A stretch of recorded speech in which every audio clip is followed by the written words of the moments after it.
जिन बड़े बड़े प्रधान सेनापतियों को पकड़ पाते हैं, उनके पैर पकड़कर उन्हें प्रभु के पास फेंक देते हैं। विभीषण जी उनके नाम बतलाते हैं और श्री राम जी उन्हें भी अपना परम पद दे देते हैं। ब्राह्मणों का मांस खाने वाले वे नरभोजी दुष्ट राक्षस भी वह परम गति पाते हैं जिसकी योगी भी याचना किया करते हैं, परंतु सहज में नहीं पाते। शिव जी कहते हैं, हे उमा, श्री राम जी बड़े ही कोमल हृदय और करुणा की खान हैं।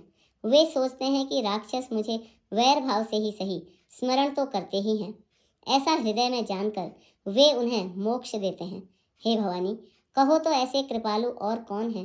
प्रभु का ऐसा स्वभाव सुनकर भी जो मनुष्य भ्रम त्याग कर उनका भजन नहीं करते, वे अत्यंत मंद बुद्धि और परम भाग्यहीन हैं।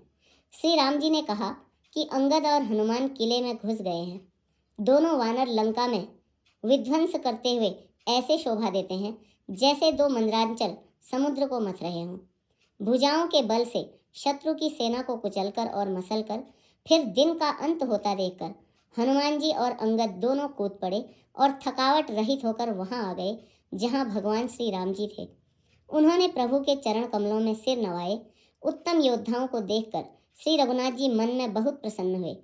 श्री राम जी ने कृपा करके दोनों को देखा, जिससे वे श्रम रहित और परम सुखी हो गए। अंगद और हनुमान जी को गए जानकर सभी भालू और वानर वीर लौट पड़े। राक्षसों ने प्रदोष काल का बल पाकर रावण की दुहाई देते हुए वानरों पर धावा किया।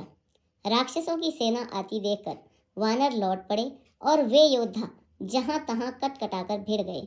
दोनों ही दल बड़े बलवान हैं। योद्धा ललकार ललकार कर लड़ते हैं, कोई हार नहीं मानते। सभी राक्षस महान वीर और अत्यंत काले हैं और वानर विशालकाय तथा अनेकों रंगों के हैं। दोनों ही दल बलवान हैं और समान बल वाले योद्धा हैं। वे क्रोध करके लड़ते हैं और वीरता दिखलाते हैं। राक्षस और वानर युद्ध करते हुए ऐसे जान पड़ते हैं मानो क्रमशः वर्षा और शरद ऋतु के बहुत से बादल पवन से प्रेरित होकर लड़ रहे हों। अकंपन और अतिकाय इन सेनापतियों ने अपनी सेना को विचलित होते देखकर माया की। पल भर में अत्यंत अंधकार हो गया। खून, पत्थर और राख की वर्षा होने लगी। दसों दिशाओं में अत्यंत घना अंधकार देखकर वानरों की सेना में खलबली मच गई। एक को दूसरा नहीं देख सकता और सब जहां तहां पुकार कर रहे हैं। श्री रघुनाथ जी सब रहस्य जान गए। उन्होंने अंगद और हनुमान जी को बुला लिया और सब समाचार कहकर समझाया।